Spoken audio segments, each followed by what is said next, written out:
जिस तरीके से डॉक्टर इन्फेक्टेड हो रहे थे, अभी 40% अभी इसका IMA का एक रिपोर्ट आया कि 40% डॉक्टर इन्फेक्टेड हैं और बिहार में डेथ रेट सबसे ज़्यादा है। तो हमको ये लगा कि अगर डॉक्टर ही इन्फेक्टेड हो जाए, डॉक्टर का ही डेथ हो जाए या वो पैनिक हो जाए, तो फिर सारा संसाधन रहने के बाद भी हम लोग कुछ नहीं कर सकते हैं। देश में कोरोना संक्रमण की दूसरी लहर में मरीजों के इलाज में जुटे कई डॉक्टर्स को कोरोना के चलते इस दुनिया को अलविदा भी कहना पड़ा। हर संभव एहतियात बरतने के बावजूद भी मरीजों की दिन रात सेवा करते करते कोरोना महामारी ने उन्हें भी अपनी चपेट में ले लिया और दूसरों की जिंदगी बचाते बचाते वो खुद जिंदगी की जंग हार गए। अभी भी ये सिलसिला थमा नहीं है। देश के कई हिस्सों में डॉक्टर और अन्य स्वास्थ्य कर्मियों के संक्रमित होने की खबरें आए दिन हमें सुनने को मिलती रहती हैं। इस वीडियो में हम आपको एक राहत भरी खबर के बारे में बताने वाले हैं, जिसे सुनकर हर एक डॉक्टर का चेहरा जरूर खिलखिला उठेगा। जी हां, अब डॉक्टर व अन्य स्वास्थ्यकर्मी मरीज के पास गए बगैर ही उसकी जांच कर इलाज कर सकेंगे। साथ ही स्वास्थ्यकर्मी मरीजों के बिना संपर्क में आए उनकी कई जांच भी कर सकेंगे। पटना के एक पिता पुत्री ने मिलकर इस मुश्किल काम को सफल करके एक कारनामा कर दिखाया है। उन्होंने एक ऐसा रोबोट तैयार किया है जिसके तहत ये सभी सुविधाएं संभव है।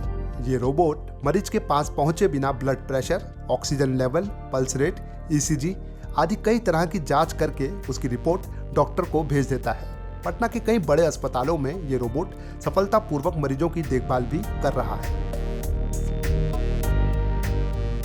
पटना की बीटेक की छात्रा आकांक्षा तथा उनके पिता योगेश ने इस मेडी रोबोट को बनाया है। ये रोबोट संक्रमित मरीज की बेसिक मेडिकल जांच प्रामाणिकता के साथ दूर से करने तथा रियल टाइम डेटा लेने में सक्षम है। इसकी मदद से डॉक्टर दूर बैठकर मरीज के रक्त में ग्लूकोज व ऑक्सीजन की मात्रा, हृदय गति, तापमान, ब्लड प्रेशर, वजन, ECG, वायरलेस स्टेथोस्कोप से फेफड़े की स्थिति, हृदय आदि की जांच कर सकते हैं। वहीं आपको बता दें, इस रोबोट में वायरलेस स्टेथोस्कोप व ऑक्सीजन के सिलेंडर भी इंस्टॉल है। लॉकडाउन का टाइम था, हम लोग न्यूज़ देख रहे थे, तो न्यूज़ में आ रहा था कि इन्फेक्शन कितना ज़्यादा बढ़ रहा है। तो उसमें हेल्थ केयर प्रोफेशनल्स हो गए, डॉक्टर्स हो गए, उनका इन्फेक्शन बहुत ज़्यादा था, उनके उसमें जो रेट था वो बहुत ज़्यादा था। अभी तो हम ये भी देख रहे हैं कि इसमें कैजुअलिटी भी बहुत हो रही है। तो हम लोग सोचे कि क्यों ना एक ऐसा डिवाइस बनाए जो हेल्थ केयर प्रोफेशनल को हेल्प कर सके। तो फिर हम लोगों ने सोचा, मैं अपने पापा के साथ मिलके सोची कि ये क्या हो सकता है, इसमें क्या क्या डिज़ाइन किया जा सकता है। तो फिर हमने इस रोबोट का सोचा कि ऐसा कुछ बनाया जाए जो पेशेंट के पास जाए, पेशेंट का सारा वाइटल पैरामीटर्स जो इंपॉर्टेंट होता है अभी के टाइम में वो मेजर कर ले, तो ये क्यों बहुत इंपॉर्टेंट चीज़ हो जाएगा। तो हमने इस रोबोट का सोचा। तो इस रोबोट में ऐसा है कि ये बहुत सारे फंक्शंस परफॉर्म करता है। इसे बेसिक फंक्शंस भी है, like transportation, surveillance, sanitization. But जो इसका यूनिक चीज़ है वो ये है कि हम लोग इससे सारा वाइटल टेस्ट कर सकते हैं जो भी इंपॉर्टेंट हो रहा है, like oxygen, pulse, temperature, heart condition using ECG machine and lungs condition using stethoscope. तो फिर ऐसे ये आइडिया एक आया सामने। अच्छा, तो ये इसमें आपके पापा ने कितनी मदद की है? हम लोगों ने साथ मिलके बनाया है। ये आइडिया क्या था कि हम लोग देख रहे थे कि ये कोविड तो एक अचानक आया हुआ चीज़ था। तो फर्स्ट जो वेव था उसमें हम लोग के पास बहुत सारी कमी थी। सेकेंड वेव में भी कुछ संसाधन की कमी थी जो लगभग हो चुका था। वो बहुत आसान है, संसाधन कहीं से विदेशों से भी इकट्ठा कर लीजिए।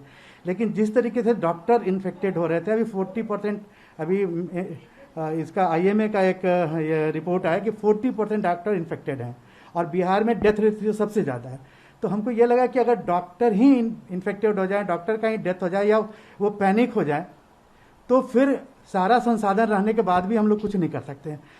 ऊपर वाला चाहे तो ये वेव ना आए, अगर आ गया तो फिर उसका समाधान कुछ नहीं था। तो हम लोग सिर्फ इसको कोशिश की कि डॉक्टर को प्रोटेक्ट करें, हम हेल्थ केयर पर्सन को प्रोटेक्ट करें जो हमको प्रोटेक्ट करेंगे। तो उसी उद्देश्य से हम लोग इसको बनाए हैं।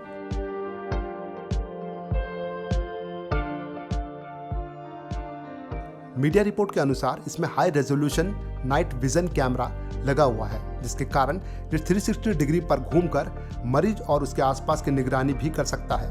ये रोबोट मरीजों की देखभाल में भी मदद करेगा। ये संक्रमित व्यक्ति को दवा, खाना, पानी, नेबुलाइजर और ऑक्सीजन आदि भी पहुंचा सकता है। इस रोबोट में लगा हाई रेजोल्यूशन कैमरा और भी कई मदद करेगा, जैसे कि हाई रेजोल्यूशन कैमरा से डॉक्टर और मरीज के बीच वीडियो कॉन्फ्रेंसिंग के जरिए संवाद भी संभव है। वहीं डॉक्टर QR कोड की मदद से प्रिस्क्रिप्शन भी दे सकेंगे। वहीं अब आपको बताते हैं कि इसकी कीमत आखिर कितनी होगी। तो मेडिकल इक्विपमेंट के साथ इसकी कीमत बाजार में लगभग 1 लाख रुपए होगी।